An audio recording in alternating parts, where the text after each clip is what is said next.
So we have some bloodhound signals, as we can see on the chart here. And what Christopher would like to do is, if the bar, right, so we can see this is a Renko chart here.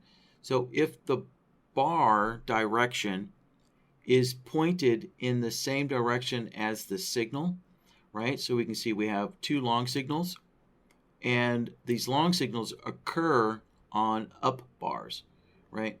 So what he would like to do is place the entry order at the previous bar's closing price. Basically, he wants to get in on a pullback, right? So he's trying to get in at a better price, right? So for a long signal on an up bar, place the entry order at the previous bar's closing price, and hopefully there will be a pullback, to pick up that order.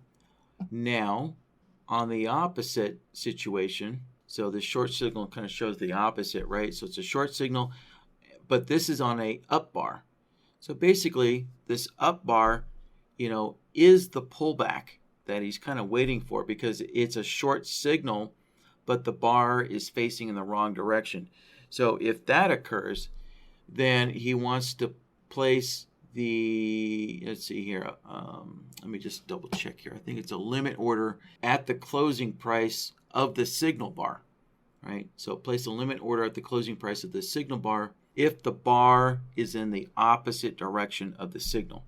So going back here to these long signals, if one of these was a down bar on the long signal, then it would be a limit order at the close of the signal bar instead of the close of the previous bar, right? Because since it's a down bar, that bar already made the pullback. So just get in at the close of the signal bar. Okay, yeah, so it is a limit order in both situations. Okay, so we're either going to place a limit order on the previous bar close, or in this situation, it'll be a limit order on the signal bar's close, depending on the bar direction and the signal direction. Yeah, so what's going to happen is Bloodhound is going to generate signals when the RSI goes overbought, or if the indicator goes oversold. So when we get this oversold or overbought situation, that's when we'll get a trade signal. And you know what? Just realizing that's not going to give us signals in the opposite direction. All right, I might have to make a quick adjustment. Yeah, so far the Bloodhound signals that I built yesterday are always going to give us a signal in the same direction as the bar. So I kind of need some randomness to demonstrate this properly. All right, well, let me try a different chart style here and see if that helps. All right, well, I need to get some more data on my chart. Oh, 30 minutes. Oops, that was supposed to be 30 seconds. There we go. I meant to pull up a 30-second chart. All right, so basically I'm just trying to find situations here where the signal that we're going to get from the RSI, which you can't see yet, but I'm trying to find a situation where, again, we're going to get long signals when the RSI goes oversold, and I'm hoping to find both long bars with a long signal, but also some short bars with those long signals. So in order to answer Christopher's question, that I need both situations. Well, I found at least one. It's kind of hard to find here. So right here we will have a short signal, and that is an up bar. All right, it does not happen that often. All right, at least I found one situation there. Oh, all right, and here's a second situation. So here would be a long signal on a down bar. Okay. All right, so I guess, a second chart will work for us. All right, so let's get BlackBird up and running. So I already have BlackBird on my chart from last week. So I'm just going to re-enable it and let it load up. There we go. Okay, so using the order settings button down here on the bottom, that opens up the BlackBird interface. Let's see. All right. First thing, let's plug in our Bloodhound signals here. So we'll go to the signal source and select Bloodhound signals. And so we're going to load in a Bloodhound template file here. So we use the ellipses button here, the 3 little dots. So we use the ellipses button, and that opens up Bloodhound for us. And we can just go to File, and there is yesterday's workshop file. So let's select that. And there we go. So we can see some solvers show up, so we know the file is loaded. And let's switch over to the Logic tab here, and we're going to take a look at the signals here. Right, so you can see this is all kind of shorthand. So CT is counter, trend, RSI, oversold, overbought signal. Right, so there we go.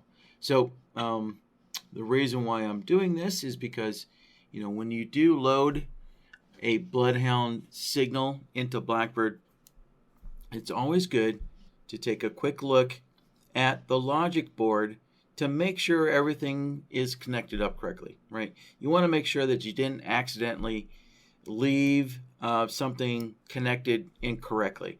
You know, for example, you know, maybe the result node was connected to one of the solvers here, you know, while you were kind of doing some testing or something like that, right? Some debugging or some testing.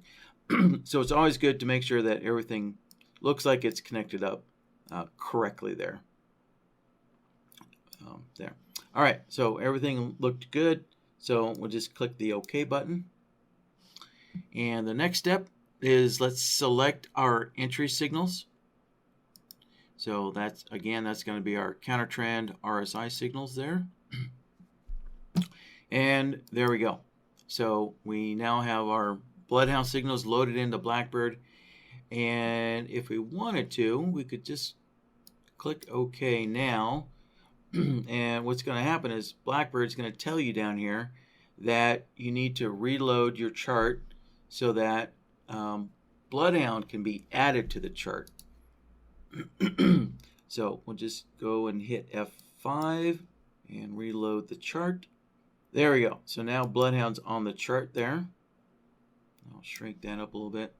And on the top here, you can see the Bloodhound with the blue text there, and we can select the Logic Template pull down menu, and I can select my RSI signals there.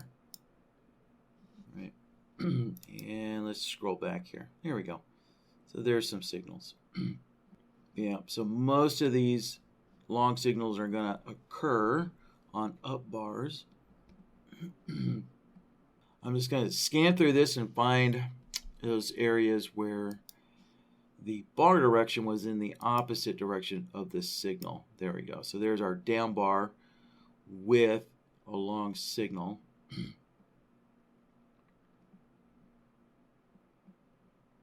All right, there's another one. So, okay, so again, just verifying that it's possible to generate a bar in the opposite direction of the signal here, because that is, you know, that scenario is what we ultimately need to test there.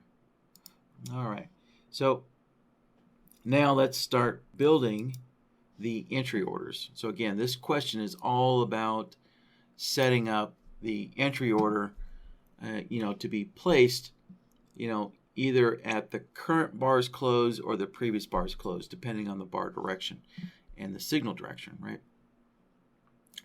So that's so when you create an order set here, right, you always start with the entry order. So what type of entry order do we want to use? And so for this question, it's always going to be a limit order. So let's select a limit entry order. All right, and then we're going to open up the limit order, and let's see here. So we're going to go into the, let's see, the initial placement here. And so we can see the initial placement of this limit order is at the closing price, and that's going to be the closing price of the signal bar, right? So let's see. So let's decide, is order set A, our first order set, is that going to be for bars in the opposite direction or bars in the same direction? Let's see. Let's make this for bars in the opposite direction.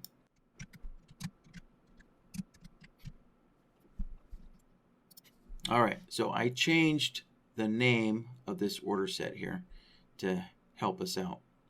All right. So this entry order is going to be used if the bar direction is in the opposite, if the bar is in the opposite direction as of the signals. Right? So again, let's go to our little screenshot here. Right? So we have a short signal, but the bar is an up bar, so it's in the opposite direction. So we're going to place that entry order at the close of the signal bar, right? At the closing price of the signal bar. So that's what our first order set, our first entry order is going to be this scenario where the bar direction is in the opposite direction of the signal. Right? And so that means that our limit entry order is placed at the close, and here's the key. It's the close with a look back period of 1, right? So that's going to be the signal bar with a look back period of 1 will be the signal bar. Now let's create another entry order. So in order to generate an entry order at a different price, we're going to need another order set here. So, and let's name this here. For this limit entry order, this is going to be for situations where the bar is in the same direction as the signal. In which case, we want the initial placement also to be at the closing price of the bar, but we want it to be the previous bar back, right? One bar back, one bar prior, right? So our look back period is going to be 2. So that's going to use the closing price of the previous bar, right?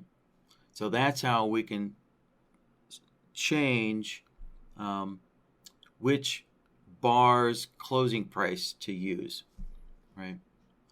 So if we look at this entry order here, go into the initial placement, right? It's the closing price of the current bar, right? So look back period of 1 is going to be the current bar. So in other words, the signal bar. So this will be the signal bar, and this other entry order, it's going to be the closing price of the bar prior to the signal bar. So a look back of 2. Right.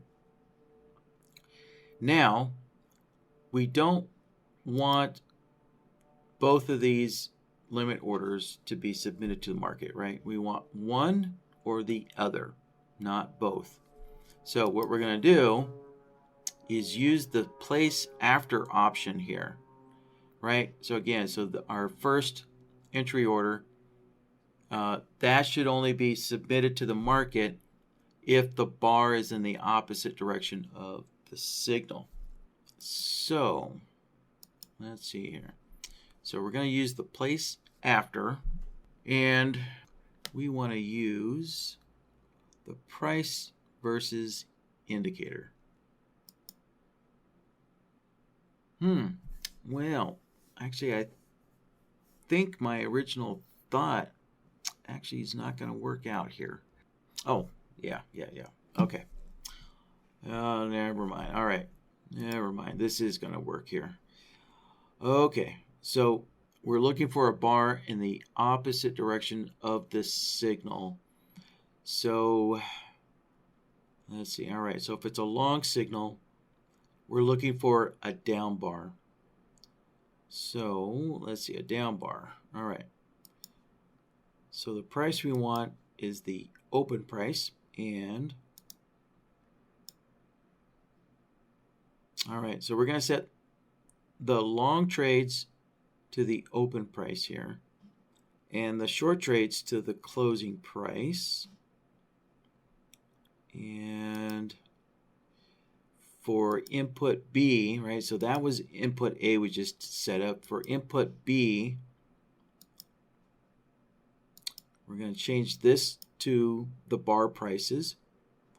And so for a long trade, now we want input B to be the closing price. And for a short trade, we want this to be the open price here.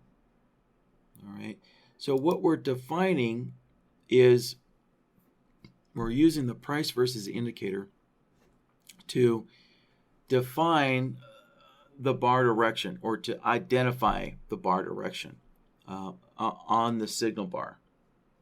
Right. So again, this limit order, or this entry order that we're working on, we only want this entry order to be submitted if the bar is in the opposite direction of the signal, right? So let's look at this. So if we get a long signal, right, a long trade would mean a long signal coming from a bloodhound, right? So we want a down bar. So the open price, so if it's a down bar, right, the open price is going to be above the closing price, right? So input A is using the open price for a long, and input B is using the close price. So if the open, right, is above the close, then we know that's the definition of a down bar, right? The closing price is below.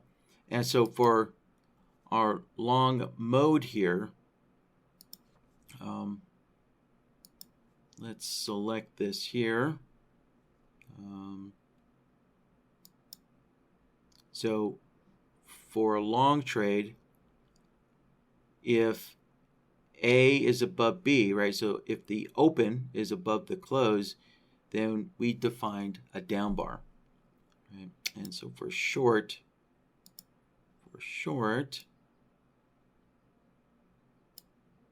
let's see here. For short signal, we want an up bar. So actually A would be, yeah, actually that's, let me change these prices here. Yeah, there's lots of ways we could do this.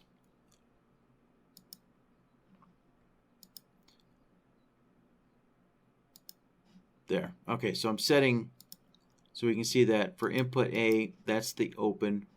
Input B is now the close price, so they're synchronized now. So now this makes a little more sense here. So if we get a long signal, right? So a long mode would mean a long signal from bloodhound. Then if the open is above the close, right, that would be a down bar on a long signal. And so if it's a short signal, then if the open is below the close, then that's an up bar, right? So we defined, right, so if A is below B, so if the open is below the close, that's the definition of an up bar for a short signal, right? So this is how we've managed to identify the bar direction when we get a trade signal, right? And again, this is in the place after. So the place after basically creates a filter, right? Or it allows you to define a secondary condition, right? So kind of the first condition is the bloodhound signals, right? You get a signal, well, you want to place an entry order. Well, we want our entry orders only to be placed based on the bar direction, right? So the bar direction is a secondary condition. right? And so you use the place after to kind of define those secondary conditions. Right?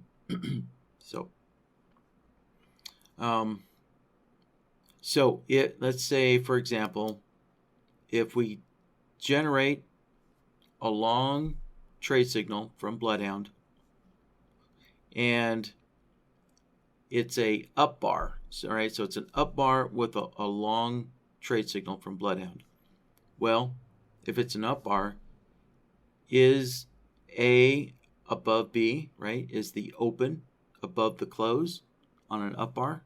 No, it's not, right? So basically, this condition is false, right? It's false. It's not true.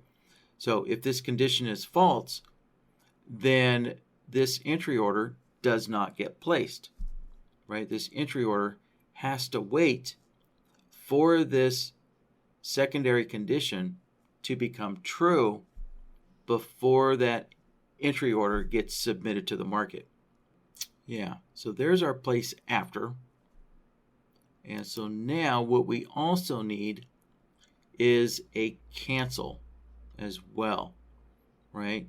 So if the bar is not in the opposite direction, well, we need to cancel this limit order from being submitted, right?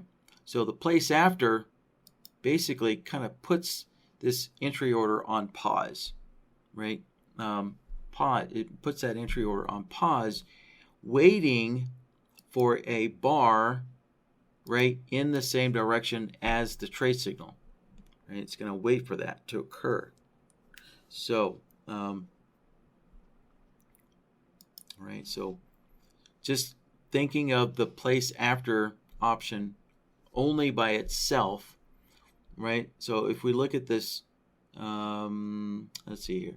Let's look at these. Let me scroll in here. There we go. Let's look at these long signals here, right? So we have an up bar with a long signal. So this bar is in the same direction as the signal. So our place after, right? So for a long trade, the open is not above the close, right? Right. So this place after condition, the secondary condition, is not true. This is an up bar, so that place after condition is not true, but it will become true, right? We can see 2 bars later, then we get a down bar, and so, right, and so it's so if we don't cancel, if this entry order does not get canceled, then it will get placed when we finally when a down bar finally appears, right? So that's what the place after does, is the place after just waits quietly until we get a down bar, right? And then that entry order then gets submitted to the market. So again, so once this place after does finally become true, then our entry order gets submitted to the market, right? So we need to make sure that we actually cancel this entry order before that happens. So we're going to use the cancel after to do that, right? So the cancel after, we are going to also use the price versus indicator here. And let's see here.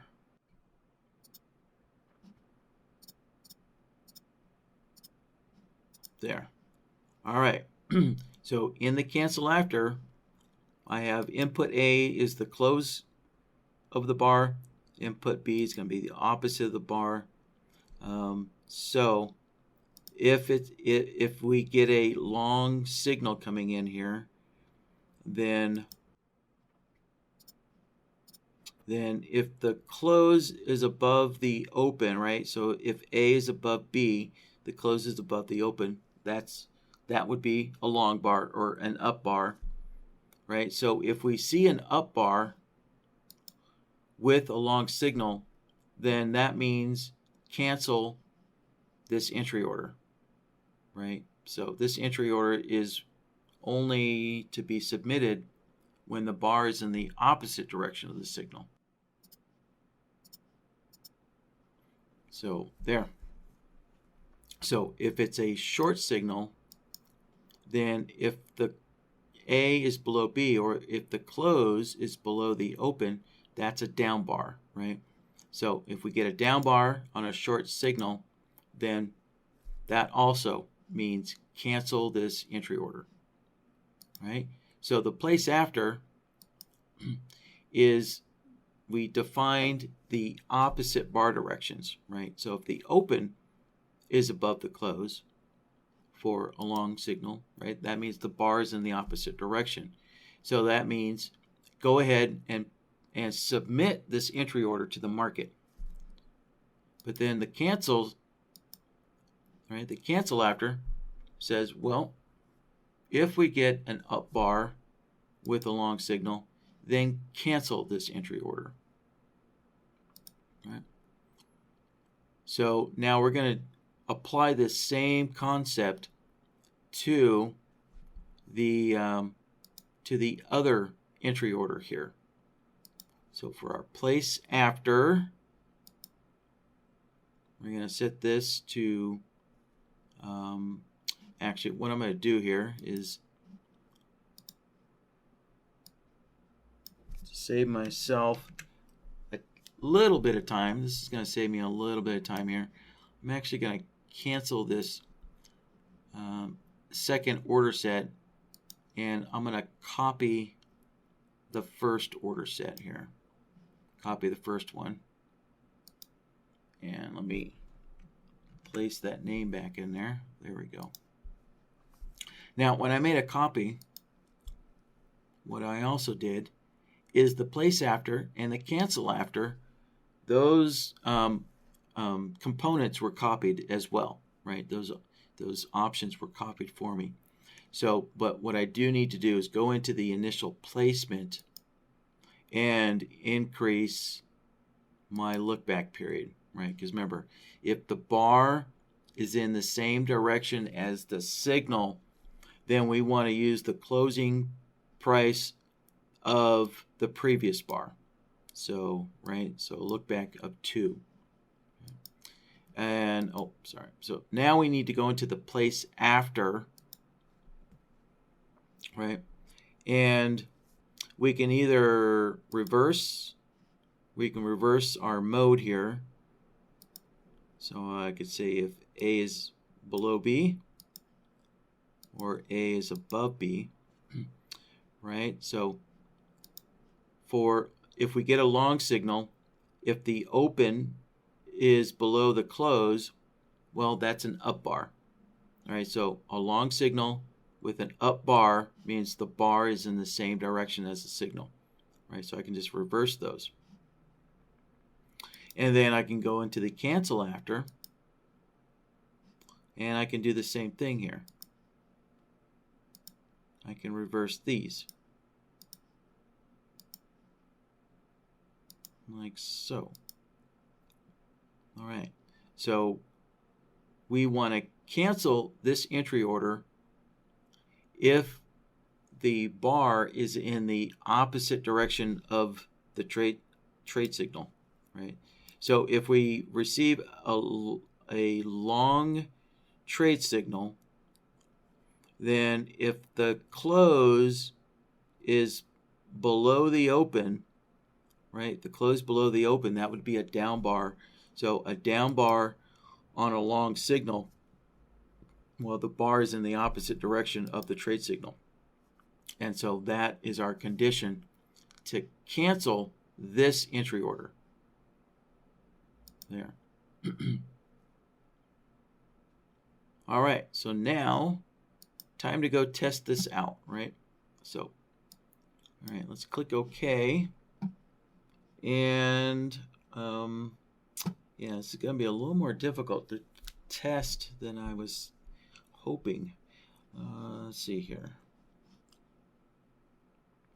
Well, yeah, first thing I'm going to have to do is shut down the strategy and change my data feed here. All right, so let's pull up the simulated data feed. All right, and I'll re-enable the strategy. All right, so I'm going to turn the auto trading button on, and let's move the market down here. So this is going to be the hard part here, trying to generate a long signal on a down bar. That's going to be the challenge. All right, on this next bar, the RSI should be in the oversold. So this will give me an opportunity to generate a trade signal here. All right, hopefully we get a long signal here. No, not quite. All right, let me keep pulling the market down.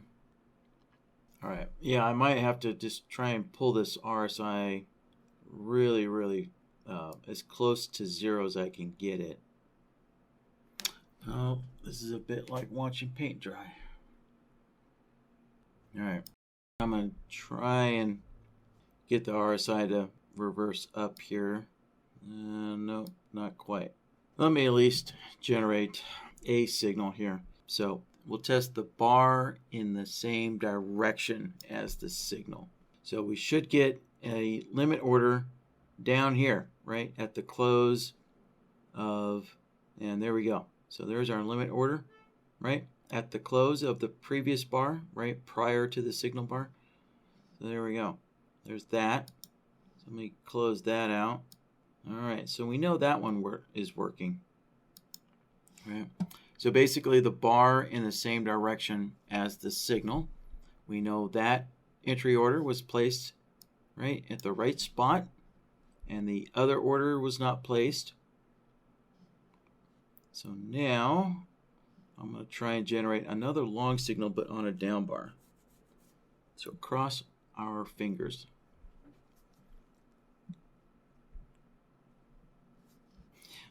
RSI does not want to go up on a down bar. Ah. Yeah, there we go again. So a long signal on the up bar. All right, close that out. Well, I'm about ready to give up here. So this is turning out to be pretty challenging. Yeah. Well, we'll just have to trust that this is working. So at least we were able to confirm, that the correct entry order, right, was being placed when we get a bar direction in the same direction as the trade signal. So, right, so the opposites, the other entry order, yeah, it's going to work as well. So, yeah, let me just cover a couple of other things here. So yeah, let's just kind of wrap this up with a summary here, right? So we have two order sets, right? One is, to place the entry order, right, at the close of the signal bar, and the other one is to place the entry order, right, at the close of the previous bar, previous to the entry signal.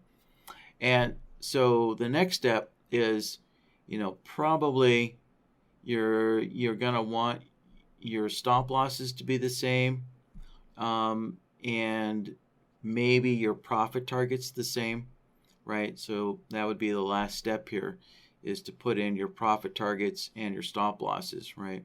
So since one of these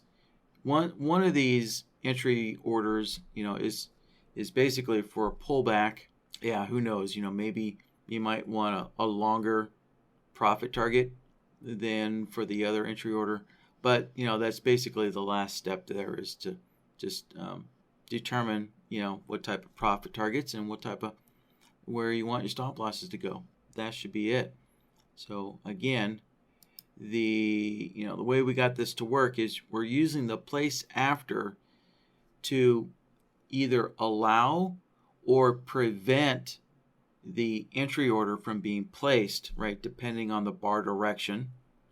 And then the cancel right, is canceling the entry order if the bar is in the wrong direction, right, as wanted. So both of them are necessary. So whenever you use a place after, you almost always, I'd say 99.9% of the time, you're always going to need to use a cancel as well, because you don't. So what the place after does is it leaves that entry order in a pending state, right? So BlackBird is just waiting for this cancel after condition to become true eventually, right? And of course, computers will wait forever, right? So when you set up a place after condition, right, computers wait forever. So BlackBird's just going to wait forever. So you need to use the cancel after to say, to determine at some point, you need to give up on the trade, or you need to give up on the entry order, right? And just cancel and just move on to the next trade. So you do need to kind of figure out what conditions do you want to use to say, all right, let's give up on this trade and cancel this entry order at some point, right? And so usually, let's kind of go through some of those cancellation options here. So let me just kind of create another entry order here. And, one of the most easiest ways to kind of, determine when you want to cancel is just by counting the number of bars. You could say something like, well, if 5 bars go by and my entry order doesn't get filled, doesn't get picked up by the market, cancel. Just cancel and move on to the next trade. Or another common one is using the ticks of movement. So if the market moves in a profitable direction, right? So in other words, if you get a long trade signal, and then the market moves like 10 ticks, in a long direction, then probably you missed the trade, right? So that's another common one. Is you could say, all right, if the market moves in a profitable direction, without filling my entry order, then cancel the trade, or cancel the entry order, and move on to the next trade, move on to the next one, right? So, but there's a number of ways that you can determine when to cancel your entry order and just kind of, cancel and move on to the next trade. One of the other ones is time. If you're using time-based bars, maybe you might say after, so many minutes, but again, minutes, if you're using time-based bars, well, you could just count the number of time-based bars as well. So, lots of ways that you can come up with cancellation type of conditions.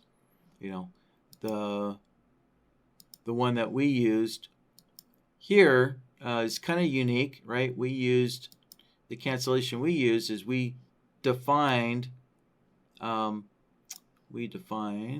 scroll down here, right? We defined a bar in the opposite direction of the place after, right? So the place after is comparing the open to the close, but if we get the close to the open, right, then if the bar is in the wrong direction, then we'll use that to cancel this limit order. So, all right, so there we go. So that should kind of conclude this here. So let's see here. This is probably fairly complicated. So let me save this out here. So I'm going to get rid of the bloodhound signals because that's not what this question's about here, and we'll just save this out.